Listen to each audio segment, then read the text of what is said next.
বলিউডের বাদশা শাহরুখ খান বয়স পার করেছেন 58। তবে এই বয়সেও কিং খানের ফিটনেস যে কোনো তরুণের জন্যই কিন্তু ঈর্ষার কারণ।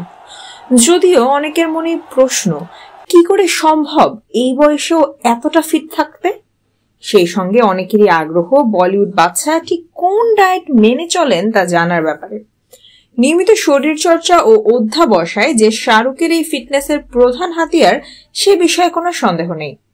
সম্প্রতি ভারতীয় সংবাদ মাধ্যমে দেয়া এক সাক্ষাৎকারে শাহরুখ খানের ডায়েট প্ল্যান ফাঁস করে দিয়েছেন পরিচালক ও নৃত্য প্রশিক্ষক ফারাহ খান। তিনি জানিয়েছেন, দুপুরে এবং রাতে শাহরুখ খানের ডায়েটে একই খাবার থাকে।